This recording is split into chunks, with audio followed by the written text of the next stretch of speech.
then unfortunately the scaffold has to come down.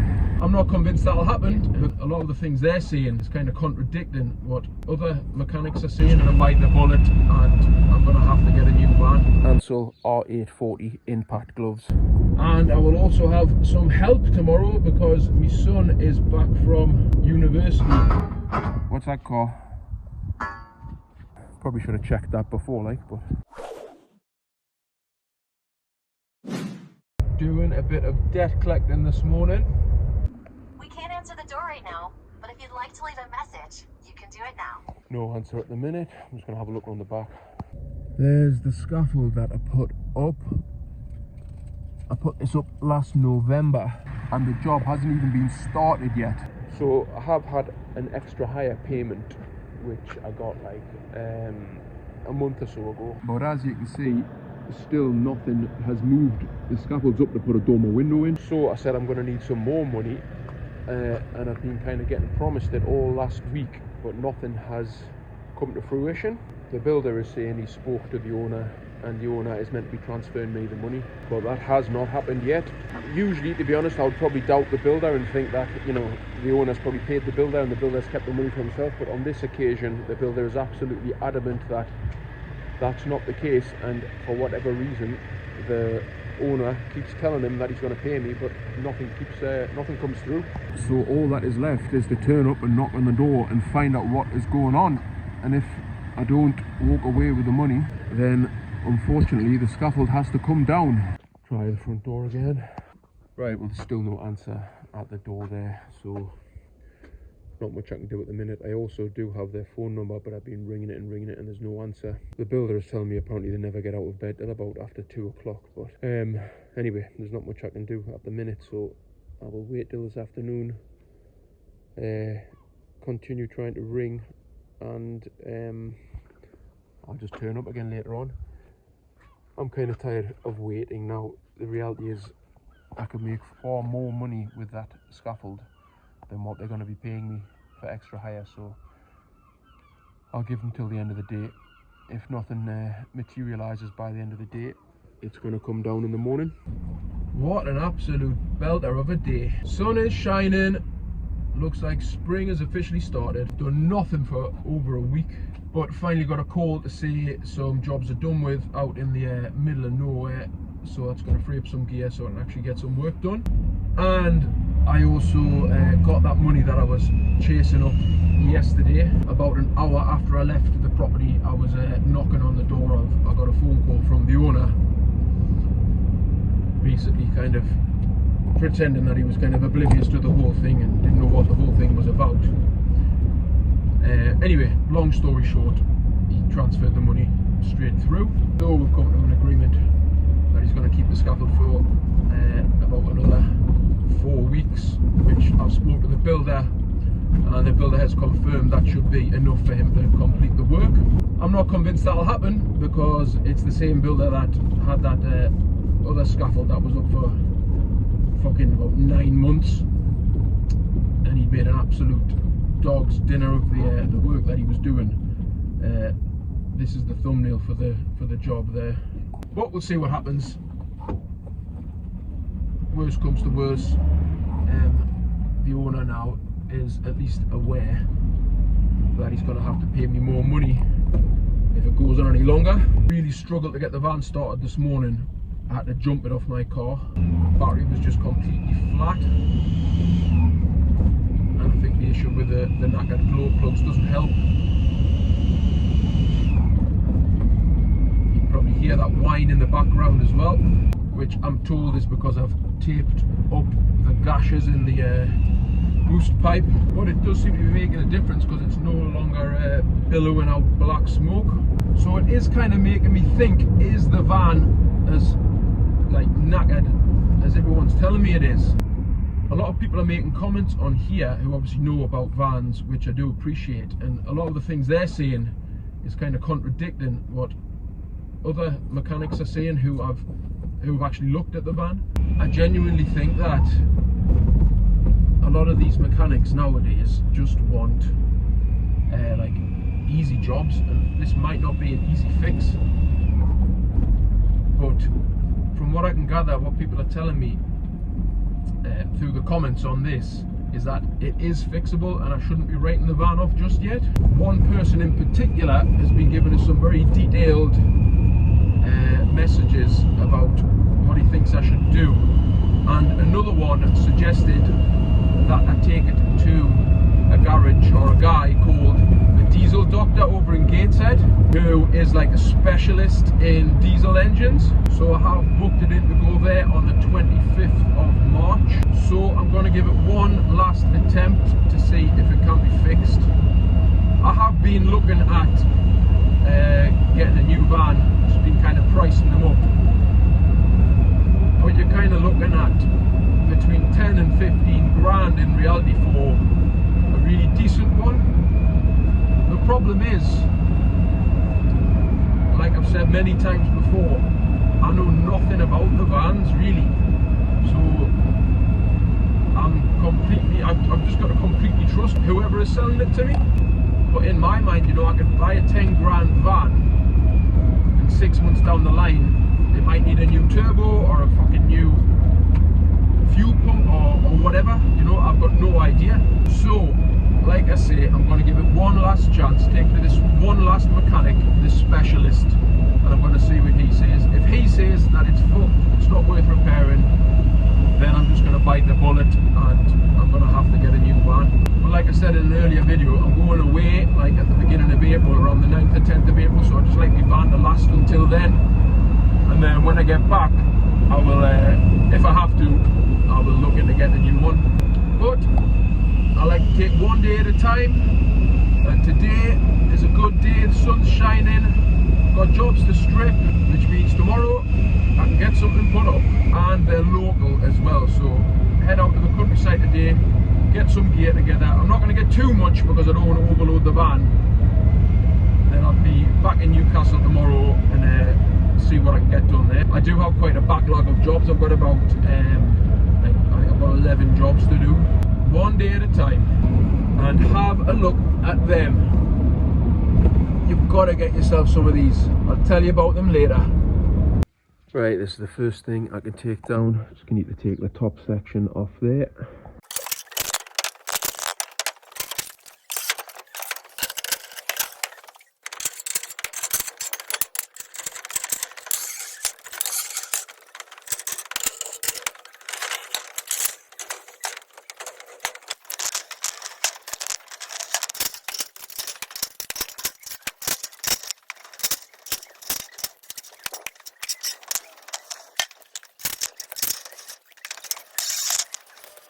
These gloves are an absolute game changer. Perfect example here.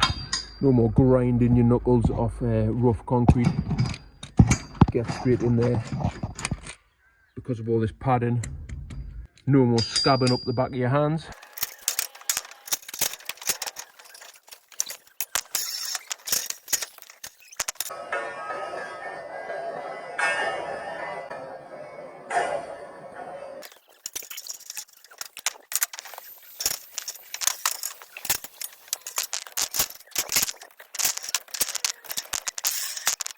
Right, that's all this top section off here. That was to do repairs to that roof there. Now I'm going to drop this down one more lift to the lift below, and then they'll be able to repair all the damage on this roof. This wasn't all from me, this needed doing anyway, but obviously they can't do it when the scaffold's on it. You've got to get yourself some of these gloves. Ansell R840 impact gloves. They've got the same thick rubber nitrile coating as the general purpose ones I was wearing, but they also come with this rubber padding on the back, which for me personally is a game changer because the backs of my hands and knuckles are covered in scars where I'm constantly catching them on fittings, on walls and things like that. They're super flexible, really snug fit, as you can see. A really good thing about them is they come with a reinforced bit in there, which is always the first place to go on gloves. They also work with touchscreen phones as well, which is another added bonus. Absolute game changer. I'll put the link in the description and that'll take you to Ansell's Amazon page, where you'll find these, the kind of general purpose gloves that I've been wearing in other videos, and gloves for every single trade, every single application. If you need a pair of gloves, that is where you'll find them. Go and click that link and check out the full range. It's an absolute must. You will never go back to what you used to.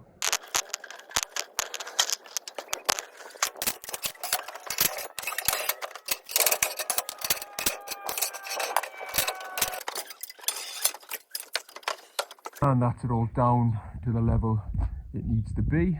Get all this tidied up, bang a bit of handrail on. Then I'm going to head round the corner down there to that front of the barn, which was the last thing I did. That's also ready to come down now as well. Right, that's that all sorted. Round the corner now. Down to here. Like I said, this was the last thing that I put up. This was the one I didn't even finish off the handrail, and my plan was to strip some of the scaffold that I've just been stripping there but the farmhouse and come and throw this bit of extra bottom handrail on. As you can see, it's only got a single handrail for the last 30 foot. But like I said in the video when I put this up, the builder won't even be bothered about it, and I was right. He's just jumped straight on it and he's done all the work already. So all this can come down. You can see all the ridge that he's replaced on the top there.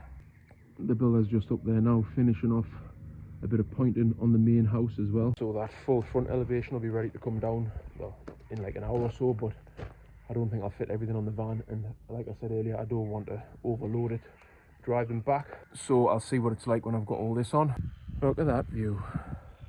What a pleasure to be at work.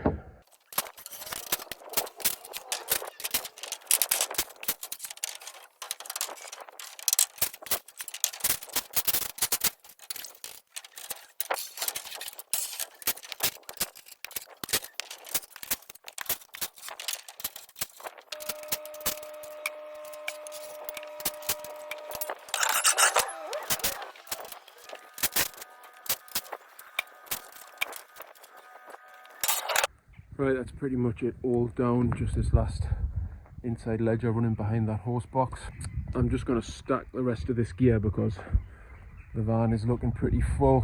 This is the job I've got to do tomorrow, so it's to re-render that bay window. So I need enough gear for that, and then I've also got to do a couple of just 20-foot one lift towers. So what I've got on should be enough. I'll get the rest of this down and get this all stacked nice and neat now.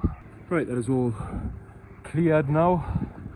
Like I say, leaving that here because I will be back earlier next week to start taking the rest of the farmhouse down. The builder's just been along there and said, can I extend that scaffold I kind of took down and adapted this morning, so may as well earn a bit of money while I'm up here before I head home.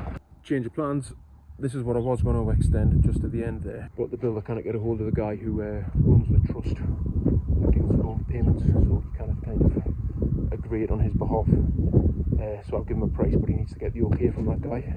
So that's just a little extra thing I need to do when I'm back up here next week. But when I do come back up, that'll be ready to come down, and also all this front will be able to come down as well. I need to leave that side up for some reason. I think he's just doing some repointing on it. Anyway, so that's me heading back down the road. Hopefully this will be enough for what I've got to do tomorrow, and I will also have some help tomorrow because my son is back from university for a few weeks on like an Easter break, so he wants to earn a bit of pocket money, so I said he can come and work with me, so we'll see how that goes.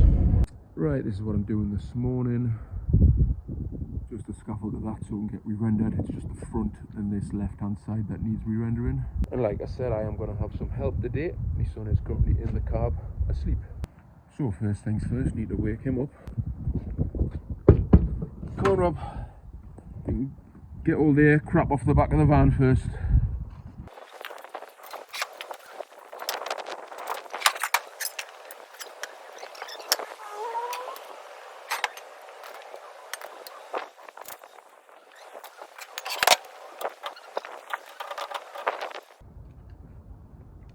Right, Rob, do you want to see if you can stand a 20 up?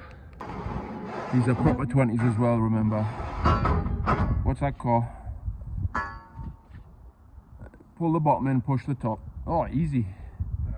Easy. Make sure it's not bent though, because a lot of them are bent. If you look from the bottom, I think that one's alright. The ones you got your hand on now. Watch the car again.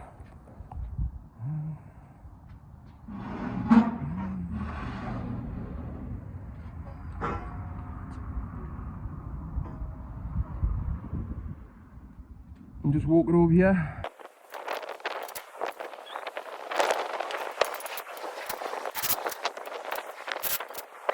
It really should just be another 20, it's easier. That one might be full. Concrete was that particularly heavy, that one? Walk over here.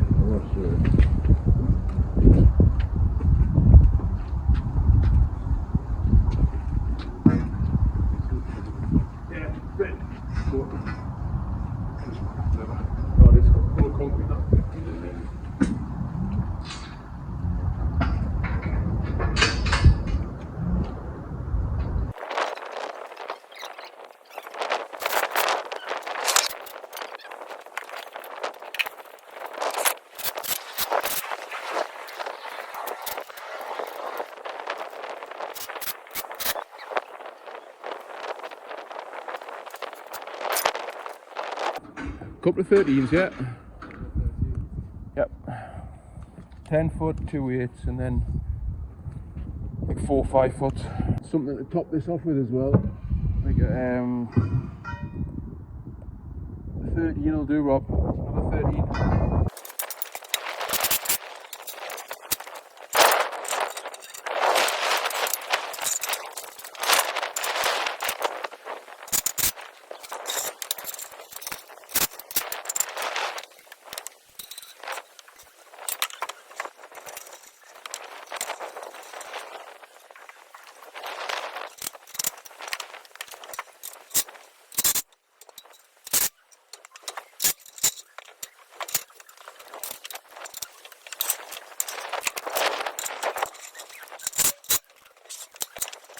More boards now, Rob.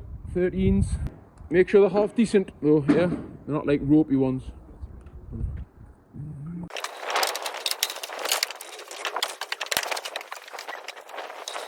Right, I'm up on the top lift. It's only going to be 2 lifts. You can reach the top of that just by standing on a step. And for what it is, it's just literally that little band. It's not worth putting another lift on. But I do need to put something up this pitch so you can kind of reach up there. It's just going to be a little 4 foot platform hitting the roof somewhere midway, just so when he's on that he can reach up there. Otherwise it would be off a roof ladder, I think. Come round the back of the car.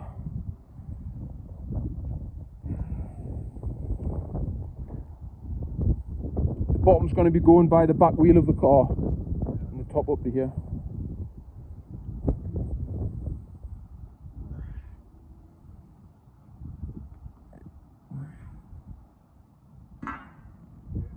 Walk it in, make sure it's straight when you're walking it. It's not straight.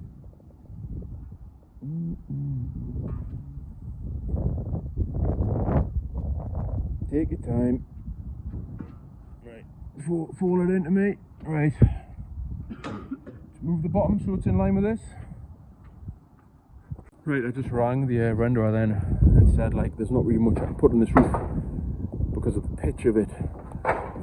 Would he just do it off like a roof ladder? Because he's done stuff like that before, but he said he doesn't even need any scaffold up there.